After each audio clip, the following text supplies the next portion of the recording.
Muito boa noite a todas e a todos, os meus irmãos, minhas irmãs, brasileiros, gente querida de Goiás, de Goiânia, do Centro-Oeste.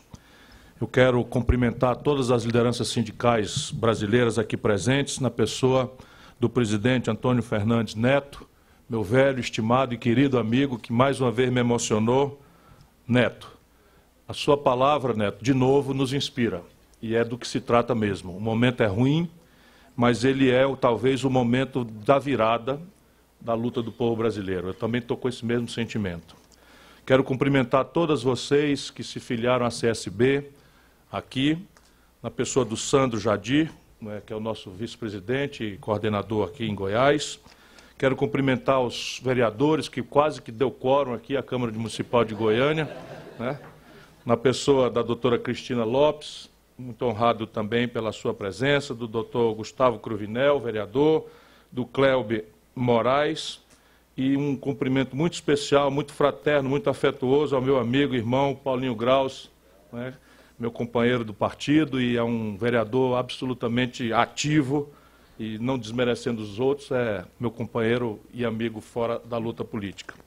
As mulheres todas da mesa, quero cumprimentar na pessoa da Érica, que dirige talvez a coisa mais importante que aconteceu na reforma sanitária brasileira, os agentes comunitários de saúde. Você naturalmente sabe que começou o programa no Ceará, com esse amigo que está aqui do seu lado, e eu tenho uma alegria muito grande de cumprimentá-la e a sua categoria, que são anjos da guarda do povo mais pobre do Brasil.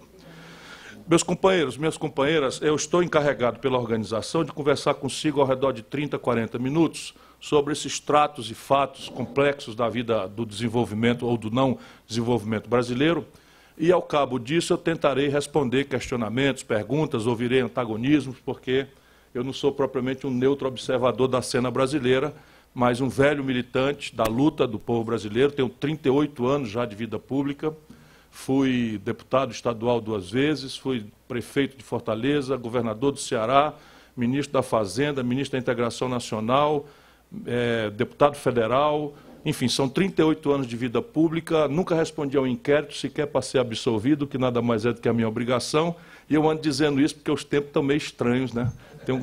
Tenho garantido aos meus companheiros que eu nunca saí em lista nenhuma e não vou sair nas próximas também, porque eu sei o que eu ando fazendo esses anos todos. E vou repartir consigo o que eu aprendi, e meu olhar é como o do Neto, na figura inspiradora dele, o meu olhar é para o futuro do país. Mas para a gente mirar o futuro, a gente precisa entender o que é que nos trouxe até aqui. E eu sustento que nós precisamos abrir uma grande discussão, generosa discussão, fraterna discussão, que recelebre a unidade nacional, ainda que haja diferenças ideológicas, partidárias e políticas. Porque o pior conselheiro para um momento complexo como esse é essa tentativa vil de repartir os brasileiros entre coxinhas e mortadelas. Eu não aceito que o Brasil, complexo e maravilhoso como é, difícil, seja reduzido a essa coisa menor, mesquinha, pequena, que tira a nossa percepção das coisas e, pior, introduz o ódio como conselheiro maior da luta política. Isso não é coisa muito boa. O Brasil, para a gente entender que temos aí fora, por bem e por mal, ele não é propriamente consequência do acaso. Não é consequência do fatalismo caótico, como às vezes alguém quer dizer. Ele é consequência de algumas coisas muito longe, lá sentadas na história. Por exemplo, esse desapreço que a elite tem pelo trabalho como um valor social remonta ao escravismo. O Brasil é o país que mais retardatariamente fez a abolição da escravidão, e já fez a abolição da escravidão quando ela já não tinha centralidade econômica, porque já tinha passado a lei do ventre livre, já tinha passado a lei da proibição do tráfico, já tinha passado a lei dos sexagenários, e, na verdade, foi um truque para desonerar a elite latifundiária do Brasil do ônus de carregar os escravos já inúteis, por assim dizer, para o trabalho pesado. Essa luta medieval pela terra, ainda um outro legado histórico nosso, não permitiu ainda que certas frações da nossa elite, entenda que a terra é um meio de produção, não é uma coisa pela qual se mate, ou se deva matar, ou se deva excluir as possibilidades de reparti-la de forma mais justa. Isso também é um alegado atávico, e é que o território nacional brasileiro, vocês lembram bem das lições, na origem ele foi repartido em capitanias hereditárias, ou seja, havia toda uma lógica patrimonialista em que a terra pertence a alguns senhores importantes e eles receberam essas terras para legarem aos seus filhos e netos e bisnetos, etc, etc. Por isso que no Brasil terra ainda é símbolo de status de um certo baronato e por isso, por símbolo de status, de poder político, ainda se mata. Mas eu não sou sociólogo, eu vim tratar um pouco mais da contemporaneidade do desenvolvimento brasileiro, embora eu estou ficando muito feliz desses encontros com a CSB, porque estou vendo nascer uma central sindical que vai ser muito importante para esse futuro próximo do país, porque nasce depois da explosão da redemocratização, que pulverizou centrais, etc., mas nasce já com a crítica do que aconteceu, das deformações que aconteceram, em que centrais sindicais foram cooptadas e passaram a fazer muito mais veículo de transmissão de interesses partidários ou de grupos do que propriamente a fidelidade ao interesse maior da classe trabalhadora. Como eu conheço o Neto de longa data, ele, na modéstia dele, atribuiu a mim esses ganhos. Na verdade, foi reivindicação dele, já na véspera de eu sair do Ministério, brigando contra o presidente eleito, Fernando Henrique Cardoso, e bancado pelo grande brasileiro Itamar Franco, que foi, enfim, desmoralizado por campanhas de propósito que foram feitas para impedi-lo de voltar à presidência da República, contrariando a reeleição pretendida do Fernando Henrique. Pois bem, então vamos fazer uma rápida aceleração aqui dessas contradições atávicas do Brasil e vamos chegar mais contemporaneamente. Em 1930, eu não vou falar isso aqui para fazer história, mas para a gente entender o desafio de hoje. O Brasil não era nada, sob o ponto de vista econômico. Nós continuávamos sendo um país rural, assentado na monocultura da cana-de-açúcar lá para cima e do café aqui para baixo, simplificando as coisas. Aqui, por exemplo, era um território meio vazio, ainda nessa data de 30. Ontem, portanto, sob o ponto de vista dos tempos históricos, é ontem, né? Estamos falando de nem um século temos ainda, 70 anos, né? Sob o ponto de vista do tempo das nações, que se conta aos séculos, é ontem. Pois bem, nessa data o Brasil começou a ver um debate acontecendo no mundo. Primeiro, um negócio chamado New Deal, feito pelo presidente Roosevelt nos Estados Unidos, como resposta à grande depressão de 29, que tinha sido, antes de 2008, a maior crise do capitalismo mundial. E o que era isto? A ideia de que, ao invés de entregar ao livre mercado a responsabilidade pelo desenvolvimento e pela superação das crises cíclicas do capitalismo, deveria se celebrar uma economia inspirada por um intelectual inglês chamado Keynes, que era a ideia de fazer uma economia mista, em que um governo empoderado assumia determinadas tarefas em parceria com a iniciativa privada e trazia a universidade para responder aos desafios técnicos científicos do desafio do desenvolvimento. Isso funcionou maravilhosamente e começou a chamar a atenção do mundo. Com a Segunda Guerra Mundial, acelerando mais rapidamente aqui o desenho, com a Segunda Guerra Mundial o Brasil assistiu, e o mundo assistiu, maravilhado, essa mesma lógica de desenvolvimento ser aplicada para a recuperação da Europa devastada pelo esforço de guerra, pela recuperação do Japão devastado, inclusive por 2 bombas atômicas, e o Brasil, então, agora já copia este modelo, tropicaliza e tomamos aqui o nome de nacional desenvolvimentismo. É uma ideia relativamente simples para a gente entender e continuar acelerado, e isso eu não estou fazendo história, senão para a gente entender a contradição brasileira e as pistas do que temos que fazer a futuro. A ideia básica era modernizar o país, libertando a economia nacional da agricultura primária, de subsistência, e dos excedentes na monocultura da cana-de-açúcar e do café, e isso seria feito pelo caminho da modernidade industrial. Então, a ideia que o Brasil agora queria experimentar, olhando o que aconteceu no mundo, era que nós iríamos industrializar o país. Qual indústria? Perguntaram os da época. Ora, quais são os produtos industriais que o Brasil compra do estrangeiro com grande volume? Aqui está a pista de um mercado que já existe. Então, se o Brasil compra 1 milhão de enxadas do estrangeiro, enxada mesmo, porque não tínhamos rudimento metal mecânico nenhum, 1 milhão de foice, de coisas, isso aconteceu na importação em 22, deve estar as pessoas, que foi um grande escândalo na época. O Brasil importou, isso que consta que nos almoxarifados do Denox lá no Ceará, até hoje ainda tem enxada desse tempo que importaram do estrangeiro. Pois bem, o país tem sofrimento antigo, né? Então, o que é que o Brasil compra do estrangeiro com grande volume? Aqui está a pista, vamos fazer uma indústria produzir isso aqui no Brasil. Se a gente consome, vamos supor, 1 milhão de enxadas, Vamos fazer aqui uma indústria de enxada com capacidade de produzir 1,5 milhão de enxadas, 1 milhão resolve o nosso problema, e 500 mil nós vamos exportar para o estrangeiro e vamos fazer conta de enriquecer por esse caminho de agregação de valor, enfim. Então, tomou-se a ideia de que nós íamos industrializar o Brasil e o mapa dessa industrialização era a substituição de importações.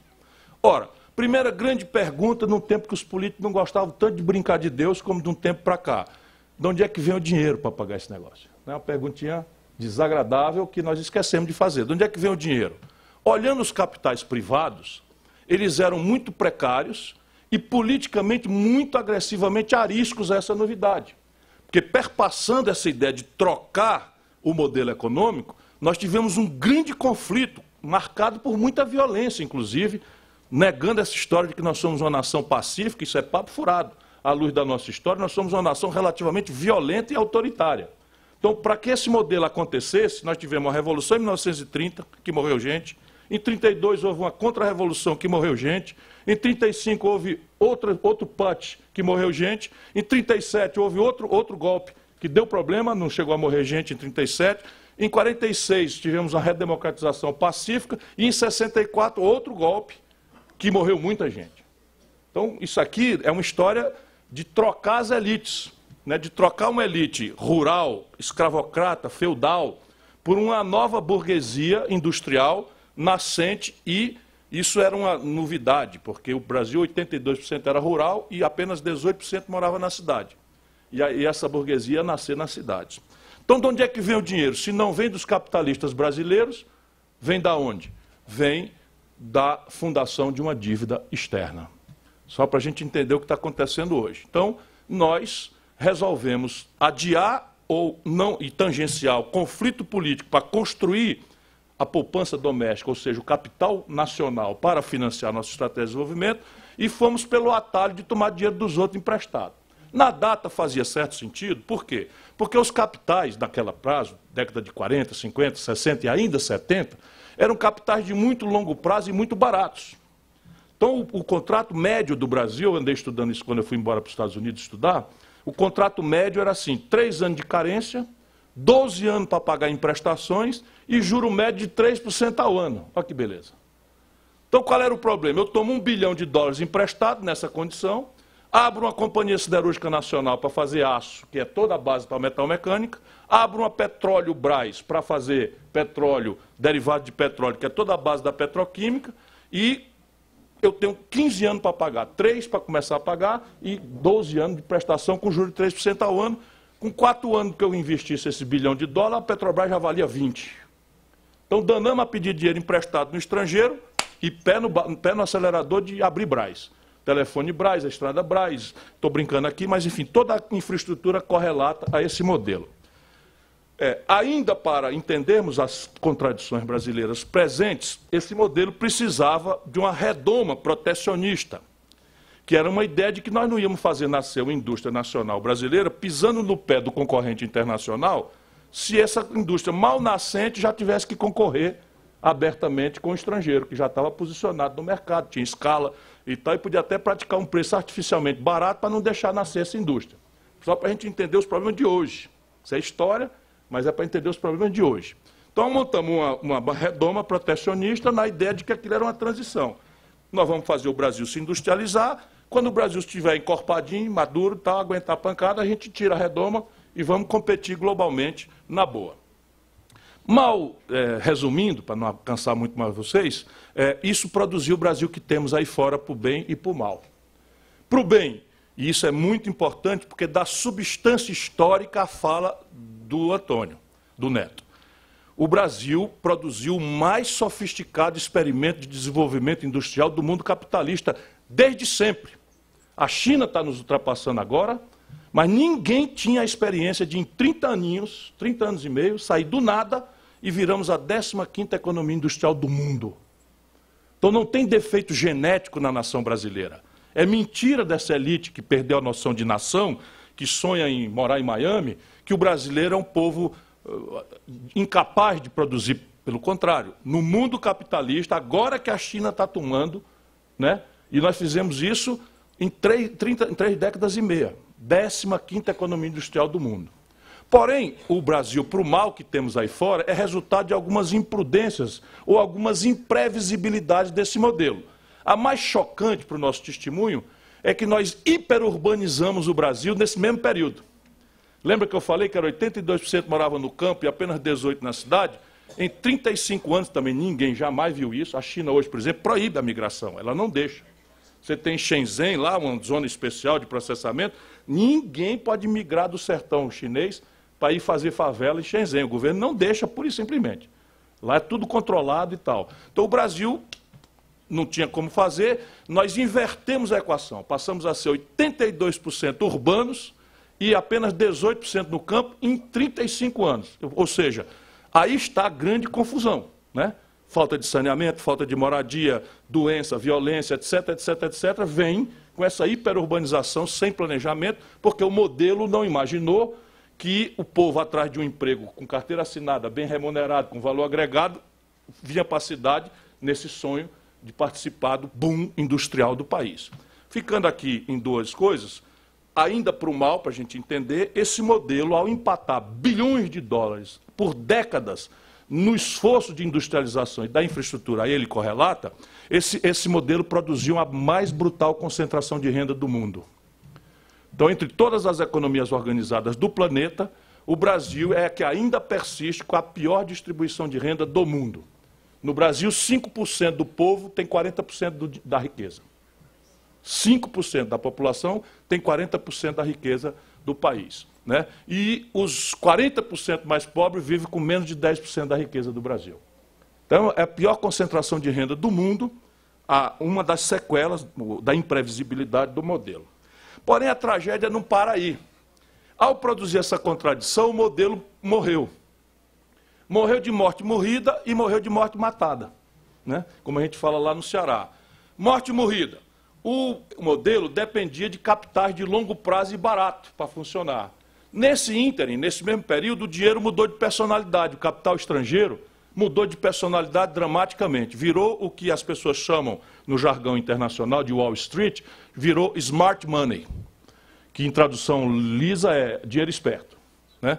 Então, o que é isso na prática? Garotos de menos de 30 anos, 22, 25, 27 anos, recém-formados em universidades sofisticadas, operando como que opera um videogame. Sabe os meninos da gente que joga videogame na televisão? É igualzinho. Se você for visitar uma mesa de operação em Wall Street, está lá a meninada atrás do computador, fungando cocaína por tudo quanto é de buraco da venta, né? E tirando bilhões de dólares daqui para lá para cá, não sei o que, está em tempo real. Porque na hora que nós vamos dormir hoje, o sol está amanhecendo na Malásia. E aí entra uma turma, porque o dinheiro não dorme. Então fica. E isso, simplesmente, esse capital arisco desmontou qualquer estratégia que dependa dele. E aqui, por exemplo, já cabe uma contemporaneidade. Todo este esforço estúpido que estão fazendo, essa amargura toda que estão fazendo em Brasília, liderada aí pelo Meirelles, porque o Temer não sabe de nada disso, coitado, né? Coitado. Mas, enfim, toda essa trempa é o seguinte: vamos ganhar a confiança do mercado estrangeiro. Como se nós estivéssemos na década de 50. Como se o capital viesse para cá porque a gente vai ganhar confiança como um elemento subjetivo. Isso não existe.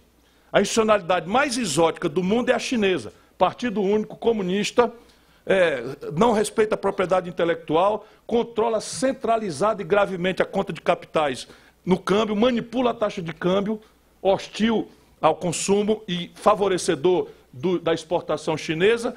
E qual é o maior destino mundial de capital de risco? A China. Por quê? Porque o cara bota 1, vira 10 em 10 anos. É isso que capital procura. Ele procura lugar para procriar.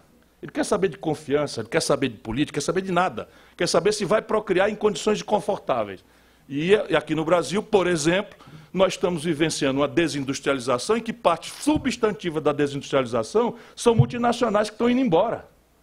Estão fechando aqui. Por quê? Porque o dinheiro não está retornando. Só para vocês terem uma ideia, na indústria automobilística foram cancelados 100 bilhões de dólares de investimento nos últimos 6 anos. Planos. Nós mesmo no Ceará estávamos mais ou menos com a mão na taça de uma fábrica da General Motors. Foi-se embora. E aqui está aí instalada 27% de capacidade ociosa. Está entendendo? 27% da capacidade instalada de produção de automóvel no Brasil estão ociosos porque o mercado colapsou. O mercado de renda e o mercado de crédito, né? Então, repare bem, mudando o perfil do capital, quebramos o país. Isso aconteceu ali pelo ano 80. Mas a outra morte matada é que esse domínio, esse esforço industrializante, precisava que as tecnologias se sucedessem como se sucediam naquela época. Então a tecnologia passava 15 anos para mudar uma geração para outra, 15, 20 anos. Então, quando o Juscelino, esse grande extraordinário brasileiro, trouxe a indústria Volkswagen da Alemanha para o Brasil, ele pegou uma linha de montagem velha da Alemanha, trouxe e botou em São Bernardo, mas o Fusca que ela produzia era mais ou menos o mesmo Fusca da linha de montagem nova. Com talvez um ganhozinho de produtividade para os alemães, mas o carro que o consumidor usava era mais ou menos o mesmo modelo. Por quê? Porque as tecnologias eram muito lentas, passavam muito tempo. E aí a morte matada o que é? Os ciclos tecnológicos tomaram uma centralidade tal nos produtos e serviços que hoje não é mais razoável você imaginar consumir produtos retardatários do ponto de vista tecnológico. Resultado prático, o Brasil foi ficando para trás e aquela redoma protecionista que era bem intencionada para fazer nascer permitiu uma certa acomodação e uma grande oligopolização do mercado produtivo brasileiro. E aí chegamos a 1980, portanto, nós já estamos perto de botar vocês para dormir, né? Em 1980, o Brasil, com este esforço, tinha 130 milhões de habitantes, representávamos 1% do comércio do mundo.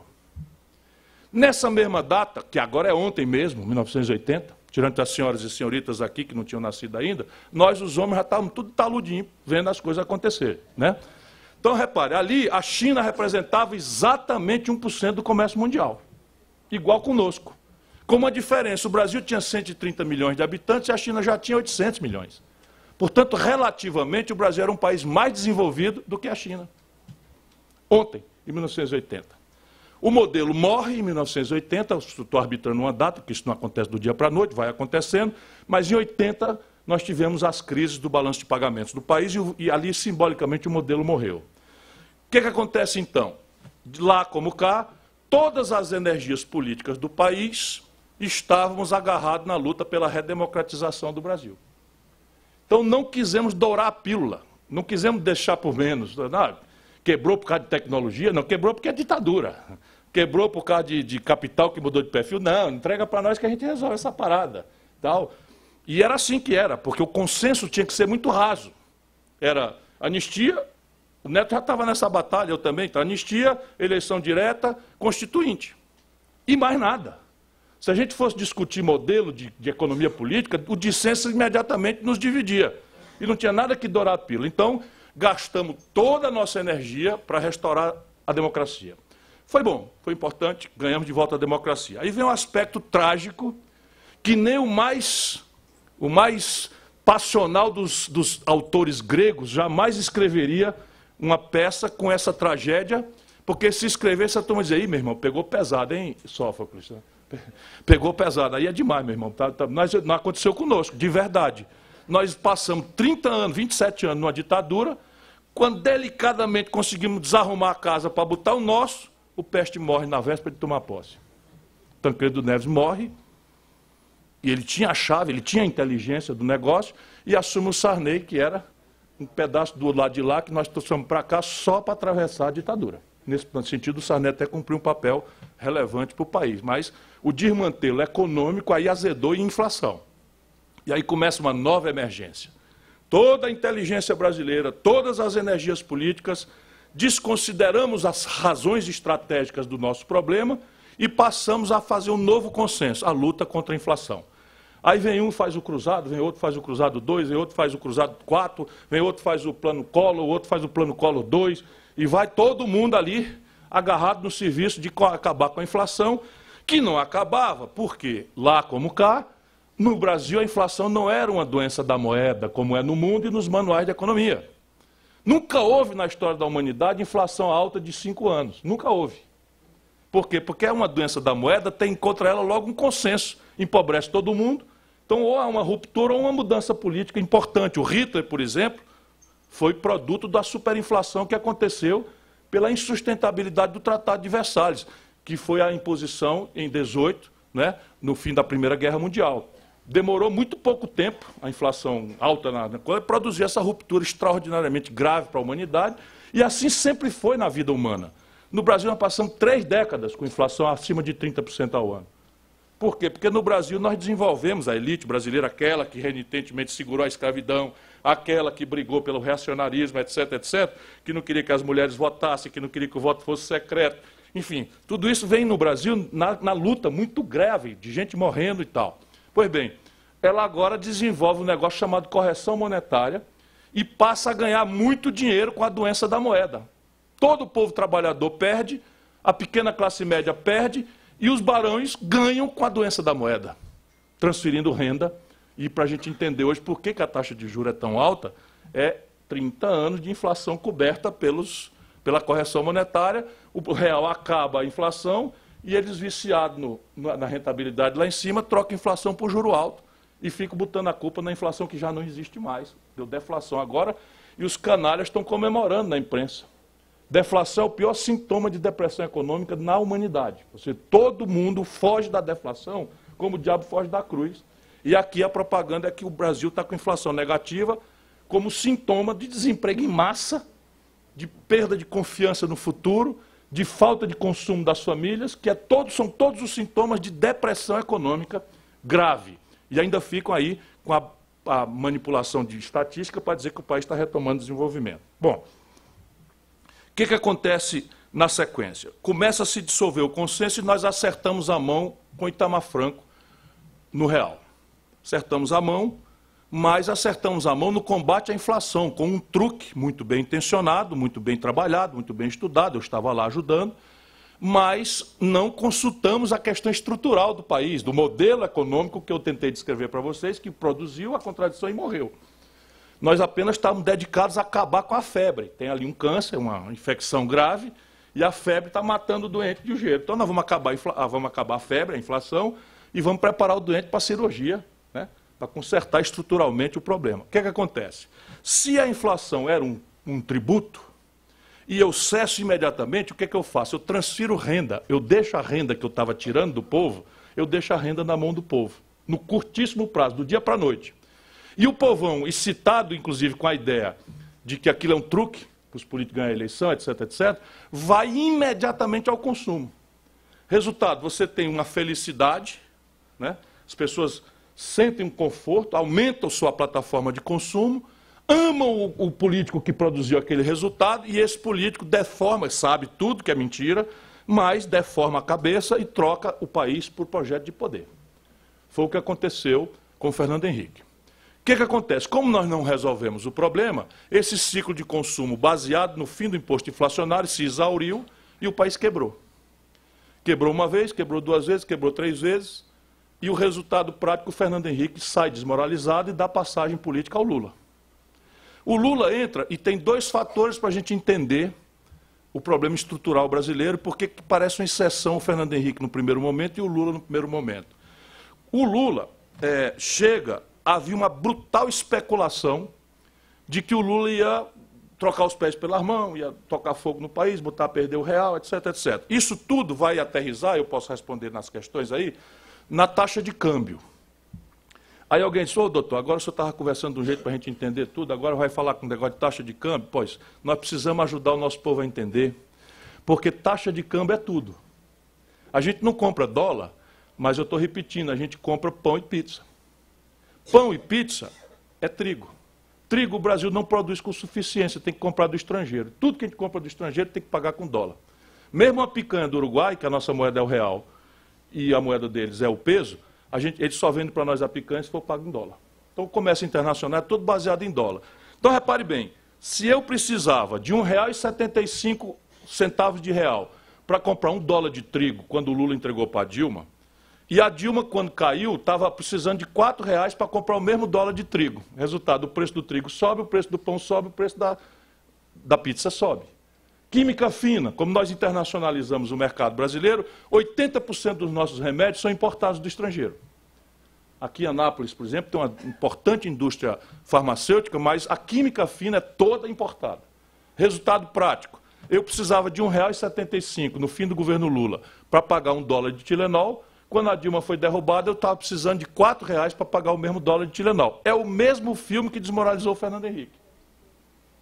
E aí isso traz para os preços uma miragem de inflação. E aí o que é que o governo faz? Imposto pelo Fernando Henrique e mantido pelo Lula, atira nessa alta de preço com taxa de juros. E aqui de novo a gente precisa aprender uma coisa. Taxa de juros funciona contra a alta de preços quando essa alta de preços é produzida por excesso de demanda vis-à-vis a precariedade da oferta. Vamos entender que é muito simples e a gente precisa ajudar o povo a entender. A gente compra o dinheiro que tem no bolso mais o crédito que tem na praça. Isso é que a nossa capacidade de comprar é o dinheiro que a gente tem no bolso mais o crédito que a gente tem na praça. Essa parte do crédito os economistas chamam de demanda agregada. A parte que eu tenho no bolso é a demanda. Então, se eu tiver no meu bolso, mais o crédito que eu tenho na praça, capacidade de comprar 100 coisas, e a minha economia só produz 80 coisas, resultado, o preço das 80 coisas vai subir para tirar os 20 de baixo. Vai ter um leilão, só os de cima levam e os de baixo saem. Não é definitivamente o que tem acontecido no Brasil. Nós estamos com capacidade de produzir 100 e estamos produzindo 70 por falta de demanda. Por quê? Porque a renda despencou com o desemprego, que chegou a 14.300.000 pessoas, e a informalidade já atinge 9 milhões de pessoas. E o medo e a insegurança e esse sentimento de depressão que a sociedade está sentindo, espeta o medo do futuro. O camarada não quer dar um passo maior do que a perna, porque sabe lá se não vai perder o emprego. Quem tem? Está todo mundo com medo de perder o emprego, porque está vendo o desmantelo acontecer. Resultado, você não tem demanda, e esses canalhas, com licença da expressão, atiram com taxa de juro, mentindo para o povo que isso é para enfrentar a inflação. Ora, não tem nada a ver com inflação de demanda, isso é uma inflação artificialmente puxada pela taxa de câmbio, porque, como eu tentei demonstrar, eu precisava de R$ 1,75 para comprar $1 de trigo, e eu passei a precisar de 4. Com o Lula, então, essa especulação chegou à taxa de câmbio de R$ 9,20. No dia que o Lula tomou posse, a taxa de câmbio atualizada para hoje estava em R$ 9,20, completamente fora de qualquer razoabilidade, especulativo. Gente tirando dinheiro, botando lá fora, como a gente está vendo aí, né? Tudo premiado com um negócio de repatriação, dinheiro de ladrão, dinheiro de corrupto, de safado e tudo, e especulação contra o país. Pois bem, com o Lula funcionou o inverso. Se eu precisava de R$ 1,75 e preciso de 4, sobe o preço. Se eu precisava de R$ 9,20 e eu preciso agora de R$ 1,75 para comprar o mesmo dólar, a minha renda relativa melhora. Por isso o povão foi às compras. Sentiu conforto, de novo, outro ciclo de consumo, só que insustentável. E foi mitigado por mais tempo, por quê? Porque, puxado pela China, explodiram os preços dos produtos tradicionais que o Brasil vende para o estrangeiro. Só para vocês terem uma ideia, o barril de petróleo, nós estávamos vendendo, quando o Lula entregou para a Dilma, por $110 o barril. Quando a Dilma foi golpeada, nós estávamos vendendo o mesmo barril de petróleo por 30. Quando o Lula entregou para a Dilma, nós estávamos vendendo uma tonelada de minério de ferro por $190. Quando a Dilma foi derrubada, nós estávamos vendendo a mesma tonelada por $38. E assim a soja, o milho, não com essa proporção, mas todos os preços, com a crise de 2008, esbarrou 2, 3, 4 anos depois na China, e a China, que é a maior compradora do Brasil, cessou a compra e, resultado, os preços despencaram. E aí nós quebramos. Igualzinho o filme que quebrou o Brasil com o Fernando Henrique e deu passagem ao Lula. Com algumas caricaturas, que se não fosse trágico, seria piada para a gente rir. Quer ver como vocês vão rir? Quando aconteceu esse fenômeno de quebrar o Brasil com o Fernando Henrique, o PT criou um movimento fora FHC. Né? Qualquer movimento fora Dilma, fora coisa, é filme velho. E o Lula assinou um pedido de impeachment do Fernando Henrique. E eu disse para ele, meu irmão, não faça isso. Eu sou amigo dele há 1000 anos. Não faça isso, porque remédio para governo ruim não é impeachment. Porque uma hora dessa, um de nós vai para o poder e eles vão derrubar nós, rapaz. Só que eles contam com a imprensa, com o poder econômico, e nós não. Não faça isso, pelo amor. Não, já vem tu com tua saudade do PSDB, que eu fui fundador do PSDB. Então, que me goza e eu gozo a ele também brincando. Né? Pois bem, aí foi o Lula, contra os nossos conselhos de muita gente, entregar um pedido de impeachment ao presidente da Câmara da época. Quem era? Michel Temer. Não disse que vocês iam rir? É muito velho o filme, que naturalmente Fernando Henriquista Roxo arquivou o pedido de impeachment e o Fernando Henrique escapou, mas não escapou da desmoralização popular, que é outra frase genial do Antônio aqui. Eles estão votando lá, mas já perderam. Já perderam no povo. Eu não sei quem vai ganhar, mas eles já perderam. Não tem conversa. Já a gente vira esse jogo, não tem o menor erro. Vai ser um do nosso lado que vai ganhar, aparentemente, por de tanta estupidez que estão fazendo. Bom, resultado prático, nós chegamos então ao ponto hoje em que o Brasil, de 1930, 80, representava 1% do comércio mundial e a China representava 1% do comércio mundial. Hoje, o Brasil representa 1% do comércio mundial, com 200 milhões de habitantes, e a China, no mesmo período, de 80 para cá, passa a representar 12,5% do comércio mundial. Por quê? Porque o Brasil, apesar desses circuitos de consumo popular expandidos sem sustentabilidade, na prática cresceu ridículos 2% ao ano em média de 80 para cá. E essa é a tragédia. Nós estamos proibidos de crescer, porque crescer mesmo significa aumentar acima do crescimento da população. E o Brasil bota mais ou menos 2 milhões de rapazes e moças por ano no mercado de trabalho. E o Brasil, no mesmo período, foi constrangido no chicote a ganhar produtividade, trocando gente por máquina, robotizando, automatizando, para sustentar a parada da competição crescentemente globalizada, ao qual fomos expostos por mistificação neoliberal. Resultado, ganhando produtividade, botando gatões da meia-idade para fora do emprego com dificuldade de retreinamento e de reinserção. E botando 2 milhões de garotos, rapazes e moças por ano no mercado de trabalho, o país está estagnado. Essa é a realidade. E nós estamos proibidos de crescer hoje pelas sequelas por 3 razões, e eu termino, porque se a gente tiver de acordo que o diagnóstico é esse, as soluções saltam aos olhos. E esse que deveria ser o debate, e não o negócio de coxinha e mortadela, ódios e paixões, como estão acontecendo. Ou frase feita. O Brasil tem uma apologia da ignorância, que é um negócio impressionante. Nenhum de nós leva um filho para um médico que não tem experiência nenhuma. Mas o país pode ser entregue a qualquer um, que faça umas frases aí e tal, umas coisas. Aparentemente é assim que as coisas estão sendo tratadas no país, né? Enfim, primeira razão, anos a fio de juro alto, colapsou o balanço das empresas. Nesse momento, as 300 maiores empresas brasileiras de capital aberto não fizeram caixa suficiente para pagar a prestação vencida da dívida do banco. As 300. Como sintoma, isso é o conjunto da realidade brasileira. É tal endividamento que não tem mais dinheiro para investir. Ponto final. Segunda razão, o colapso das finanças públicas. Porque estes malucos, brincando de austeridade, estão fazendo o inverso. A pior despesa corrente de todas, eles estão em elevação real.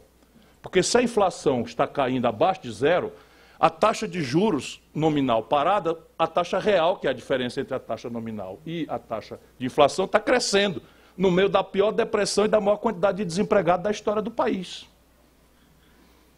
Resultado prático, a receita pública está despencando e a despesa pública explodindo.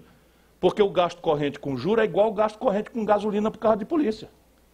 Papel higiênico para o banheiro das escolas. Tudo que você pagar de juro que não for abater principal é gasto corrente. Resultado, o gasto corrente em elevação e a receita pública em depressão. Resultado, esse ano o déficit fiscal será o pior da história, 150 bilhões de reais. Dona Dilma já tinha dado uma boa contribuição nisso, porque, ouvindo o galo cantar sem saber aonde, resolveu enfrentar a crise de 2013 como se fosse a crise de 2008. Na crise de 2008, nós estávamos bombando estruturalmente nos preços estratégicos do país. E o problema do Brasil foi uma retração brutal do crédito internacional por causa da crise de 2008. Como nós temos o Banco do Brasil, a Caixa Econômica, o BNDES, temos aí TJLP, que eu que criei também, e tal, quando ministro, nós empurramos, o Lula, né, empurrou os bancos públicos para, contraciclicamente, suprir a retração de crédito internacional e de crédito nacional brasileiro. E fez renúncias fiscais e nós atravessamos a crise de 2008 como uma marolinha, que ele disse, né, porque o Lula resolveu brincar de Deus e tal. Então, marolinha. A Dilma agora pega uma crise estrutural, que ela vem da década de 80, não é uma crise de crédito, é uma crise de desfinanciamento estratégico das contas externas do país, com pressão na taxa de câmbio, com pressão na inflação, ataca com as mesmas ferramentas de juro alto, com depressão econômica, etc., etc., e ela faz renúncia fiscal de 84 bilhões de reais no ano de 2013 e já começa a liquidar as finanças públicas do país. E agora está agravado. Vai ser 150 bilhões de reais entre o que o governo arrecada e o que o governo vai pagar esse ano. Fora o que vai vencer da dívida, que é 480 bilhões de reais. Ou seja, nós estamos começando a precisar fazer conta em trilhão com T de tapioca. Ou seja, tudo que eles falam estão fazendo o oposto. E aí vão falar que o país está crescendo. Evidentemente que a última razão pela qual o país não cresce é o desequilíbrio estrutural. Como o nosso modo de vida moderno é industrial e globalizado, porque a única coisa que está globalizada é a informação. Então, quem tem celular aí na mão, quem tem um celular no bolso aí, por favor, arriba o braço. 100% estrangeiro. Quem precisou tomar um remédio para si ou para a família aí, durante esses últimos meses? 80% estrangeiro. Quem anda de carro, 80% do valor do carro, estrangeiro. Gasolina e óleo diesel, o Brasil caiu na estúpida política de exportar petróleo bruto barato e importar em dólar, que a gente não tem, gasolina, óleo diesel, lubrificante, etc, etc. Ou seja, qualquer ensaio de crescimento apresenta-se, como aconteceu em 2013, 124 bilhões de dólares de déficit no balanço de manufaturados. Que quem está carregando nas costas é o nosso centro-oeste aqui. Parabéns a vocês, brasileiros, que fazem esse grande pedaço do Brasil.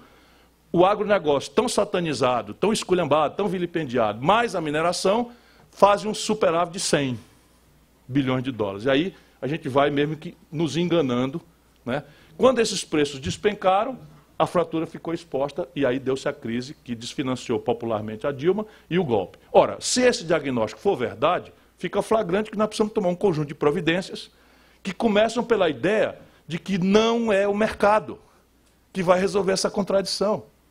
E eu não tenho nada contra o mercado, ao contrário, já amadureci o suficiente para saber da importância histórica do mercado, da livre iniciativa, para a evolução da humanidade. Só que nunca na vida, em história de povo nenhum, o mercado dele se pode exigir que equacione os desafios do desenvolvimento. E modernamente, com essa coisa transnacional, do capital smart money, eletrônico, aí é que não podemos ser idiotas, porque no limite é que nós estamos sendo idiotas. Porque repare bem, a taxa de juros no mundo é negativa, a do Brasil é a mais alta do planeta. Qual é o produto que aguenta competir? Se as outras condições todas de competição fossem iguais, a assimetria na taxa de juros é tão violenta que... Sabe quanto é que custa um cartão de crédito para um cidadão que cai na esparrela de se financiar num cartão de crédito no Brasil? 540% ao ano. Sabe quanto custa nos Estados Unidos? 4% ao ano. Experimenta viajar para o estrangeiro e mandar picar uma conta de cartão de crédito em 4 vezes, 5 vezes. Não existe, só existe aqui. Porque se intoxicou a sociedade brasileira com a ideia de juro. Aí vocês não conhecem nem os manuais de economia, que a Casa Bahia, o Ricardo Eletro, tem nada de casa de eletrodoméstico, é banco, são financeiras. Por quê? Porque eles aprenderam, durante 30 anos de inflação, que não adianta nada encarecer o juro, porque o povo quer comprar um eletrodoméstico, porque está vendo na televisão, aquilo virou um sintoma de êxito social, e ele sabe que a população não tem renda para comprar uma geladeira, um fogão de 6 bocas, um forno não sei das quantas, um micro-ondas, etc. E tal. O que ele faz? Ele bota dois micro-ondas no preço e pica em 24 meses, de maneira que a prestação cabe no bolso, e o cabo não quer nem saber. Coube no bolso, eu levo, porque eu quero ter o micro-ondas, e essa é a única condição que eu tenho de levar o micro-ondas. Então nós precisamos redesenhar a estratégia brasileira de desenvolvimento, compreendendo esses problemas estruturais. Por isso que eu tenho fé de que 2018 não pode ser um debate de Chico contra Manel, Pedro contra Maria, porque o país não aguenta mais. As coisas estão descambando agora para a anarquia. Hoje, para protestar contra a estupidez dessa reforma trabalhista, um conjunto de senadores do nosso lado foi lá e ocupou a mesa do Senado. Achando pouco, meu conterrâneo, que me mata de vergonha, dia sim, outro também, né, o presidente do Senado, fez como se fosse na Câmara Municipal de aqui com o carro, mandou desligar o microfone e apagar a luz. Você já pensou um negócio desse? Aí a nossa turma resolveu bancar a diferente, mandou pedir umas quentinhas e ficou comendo em cima da mesa, no escuro. Porra, peraí um pouquinho, isso não está direito. Vamos lutar, rapaziada. Vocês não podem desertar da luta. Cada vez e mais gravemente a liderança sindical tem um papel para cumprir no Brasil. Obrigado por sua atenção.